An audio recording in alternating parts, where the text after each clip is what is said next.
দর্শক স্বাগত জানাচ্ছি হিকমা 24 থেকে যুক্ত হয়েছি সচিবালয়ের প্রথম ফটক থেকে আপনাদেরকে দেখানোর চেষ্টা করছি জুলাই যোদ্ধারা ইতিমধ্যে কিন্তু সচিবালয় যে প্রথম যে ফটক রয়েছে তারই সামনে কিন্তু অবস্থান করছেন আপনাদেরকে সরাসরি দেখানোর চেষ্টা করছি হিকমা 24 থেকে।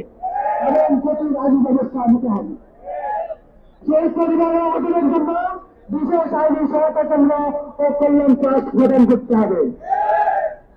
ন্যায় বিচার ও দায়বদ্ধতা 2019 সময় সংঘটিত দমন দুর্নীতি নির্যাতন হত্যাকাণ্ডের জন্য রাজ্যের বিরুদ্ধে আন্তর্জাতিক মানদণ্ড বিচার কার্য সম্পূর্ণ করতে হবে। একটি স্বাধীন সত্য ন্যায় কমিশন গঠন করতে হবে যেখানে মুক্তিযোদ্ধা এবং শহীদ পরিবার তাদের অভিজ্ঞতা পেশ করতে পারবেন। জুলাই স্মৃতি ও ঐতিহ্য সংরক্ষণ করতে হবে। এই তিন দফা দাবি বাস্তবায়ন করে জুলাই সনদে অন্তর্ভুক্ত করে জুলাই ঘোষণা আত্মসংশোধন করে ফাইল বিতরণ অন্তর্ভুক্ত করতে হবে। যদি তা করা না হয় তাহলে জুলাই সনদ ঘোষণা হওয়ার পরে আমরা ঐক্যবদ্ধভাবে এক মহাজাগরণ সৃষ্টি করবেন ইনশাআল্লাহ।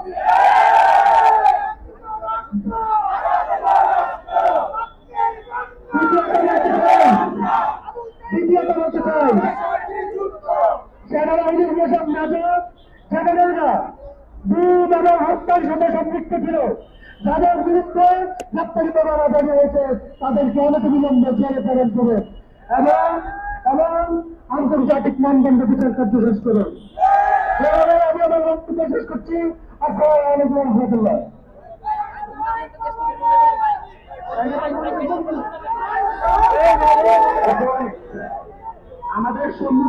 দর্শক তারা যেমনটা বলছিলেন যে জুলাই যোদ্ধারা 3 দফা দাবি নিয়ে কিন্তু তারা এই সচিবালয়ের সামনে এসেছেন এবং পাশাপাশি তারা বলছিলেন যে তাদের স্মারকলিপি প্রদান করবেন এমনটাই বলছিলেন জুলাই যোদ্ধারা। আপনাদেরকে দেখানোর চেষ্টা করছি সরাসরি যে সচিবালয়ের যে প্রথম যে ফটকটি রয়েছে তারই সামনে আপনারা দেখতে পাচ্ছেন যে একদিকে হচ্ছে জুলাই যোদ্ধা, দ্বিতীয় দিক যদি আপনাদেরকে দেখানোর চেষ্টা করি পুলিশ কিন্তু কঠোর অবস্থানে রয়েছে যেন কোনোভাবেই জুলাই যোদ্ধারা সচিবালয় অভিমুখে ঢুকতে না পারে এমনটাই, এবং কি পাশাপাশি দেখতে পাচ্ছেন যে ব্যারিকেড দেওয়া কিন্তু হয়েছে যা ইতিমধ্যে আপনাদের সামনে সরাসরি দেখানোর চেষ্টা করছি হিকমা 24 থেকে।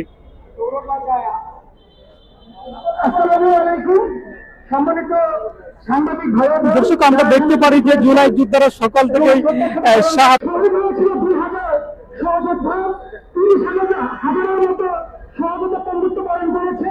আমাদের উদ্দেশ্য বাস্তবায়ন হয় নাই, সেটা সাংবাদিক ভাই যারা আছেন তার থেকে ভালো কেউ জানে না। তো বিষয়টা হচ্ছে একদম ক্লিয়ার স্পষ্ট। এর আগেও দেখেছেন আমরা ছোটখাটো মানববন্ধন এবং মন্ত্রণালয় পুরো উপদেশ থেকে আমরা বাদ রাখি নাই স্মারকলিপি জমা দিতে, আমাদের পক্ষের কথাগুলো বলতে। ইতিমধ্যে বিভিন্ন হসপিটালে আহতদের চিকিৎসা বন্ধ হয়ে গেছে, কিন্তু আপনারা মিডিয়া প্রচার করতেছেন এবং রাষ্ট্রীয় বাহিনী প্রচার করতেছে, উপদেষ্টারা প্রচার করতেছে, আহতদেরকে সমস্ত সুযোগ সুবিধা দেওয়া হচ্ছে। কিন্তু সেইটা আমরা দুঃখের সাথে প্রত্যাখ্যান করি, আমার প্রত্যেকটা কথা হচ্ছে মিথ্যা। যদি সুন্দরভাবে বাস্তবায়ন হতো তাহলে জুলাই আগস্টের 24 জুলাই চট্টগ্রামকে আজকে এই সচিবালয়ের সামনে এই লোকদের মধ্যে দাঁড়িয়ে কথা বলতে হতো না। বাংলাদেশের সারা বাংলাদেশ থেকে বিভিন্ন জায়গা থেকে জুলাই যোদ্ধারা 64 জেলা থেকে গেলে একত্রিত হয়েছে একমাত্র একটা উদ্দেশ্য নিয়ে, সেটা হচ্ছে 24 জুলাই আন্দোলনে যে উদ্দেশ্যে রক্ত দেওয়া হয়েছিল, যে উদ্দেশ্যে জীবন দেওয়া হয়েছিল, সেই উদ্দেশ্যকে বাস্তবায়ন করার জন্য। আমি আমার কথা দীর্ঘায়িত করব না, আমি বলতে চাচ্ছি সত্য করে আমাদের স্পষ্ট কথা, জুলাই ঘোষণা সংশোধন করতে হবে এবং জুলাই ঘোষণা সংশোধনের পর সেটাকে স্থায়ী সংবিধানে জুলাই সনদ আকারে বাস্তবায়ন করতে হবে। যে সমস্ত উপদেষ্টারা, যে সমস্ত সুশীল সমাজ তাল বাহানা করছেন, আপনারা বিগত দিনে আমাদের বাংলাদেশের গণতন্ত্রের দোহাই দিচ্ছেন, আপনারা স্মারকলিপির দোহাই দিচ্ছেন, যে বিষয়গুলো সেই বিষয়গুলোকে আমরা হাস্যকর মনে করতেছি। আপনারা দেশের সংবিধানে কিছু চেষ্টা হয়েছেন একবার দেখেছেন, সেই দেশ থেকে পালন করে, প্রত্যেকটা নেতাকর্মী পালন করে, বাইতুল মুকাররম জামে মসজিদে খতিব পর্যন্ত পালন করে।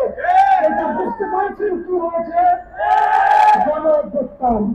তার মানে আগে পরে যদি সংবিধানে ছিল সবকিছু বাতিল হয়ে গেছে।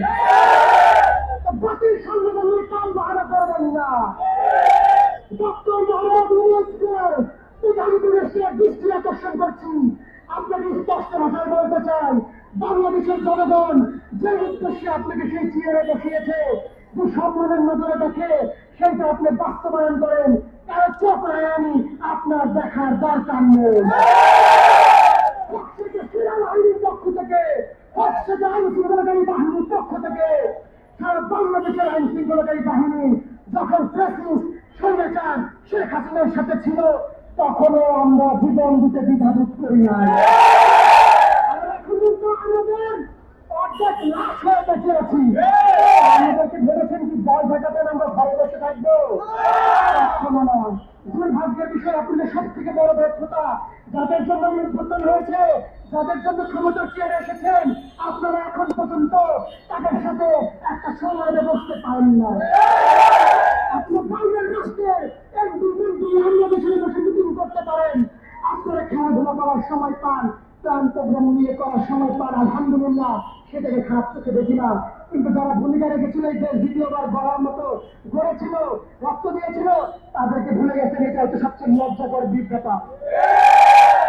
যে সমস্ত রাজনৈতিক দল আজকে নির্বাচন করতেছে, আমার চোখে ক্ষমতা থাকলে চোখ থেকে এসে আমার সাথে কথা বলেন।